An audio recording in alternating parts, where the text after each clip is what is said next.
Assalamualaikum warahmatullahi wabarakatuh.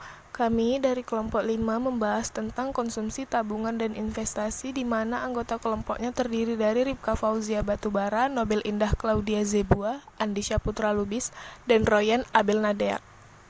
Permintaan dan penawaran agregat. Permintaan agregat adalah permintaan terhadap barang dan jasa yang terjadi dalam suatu perekonomian, baik yang berasal dari dalam negeri maupun yang berasal dari luar negeri. Penawaran agregat adalah jumlah seluruh barang akhir dan jasa-jasa di dalam perekonomian yang dijual atau ditawarkan oleh perusahaan-perusahaan pada berbagai tingkat harga.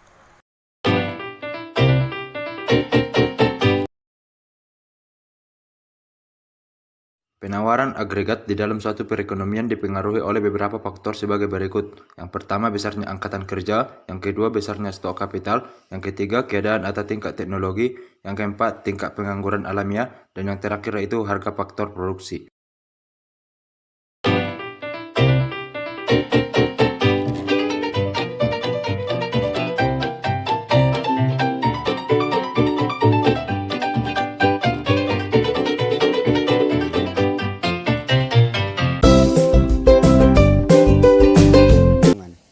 Fungsi konsumsi dan fungsi tabungan sama-sama berkaitan.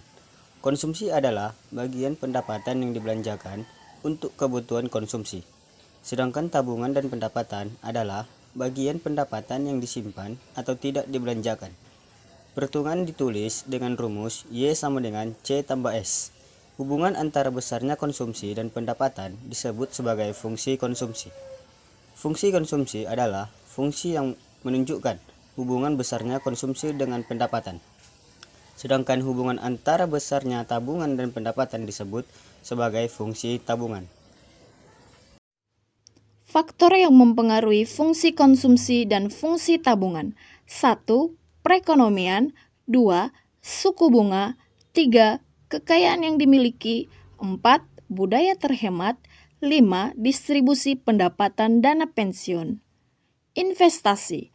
Peningkatan investasi diyakini memiliki kontribusi sebagai pengungkit terhadap bergeraknya pembangunan ekonomi suatu bangsa. Perekonomian negara yang stagflasi sangat dihindari bagi para perencanaan negara. Untuk itulah, formulasi kebijakan ekonomi yang pro-investasi didorong untuk terus meningkat guna mengatasi masalah stagnasi, sekaligus membalik perlambatan ekonomi agar pertumbuhan ekonomi terus menggeliat.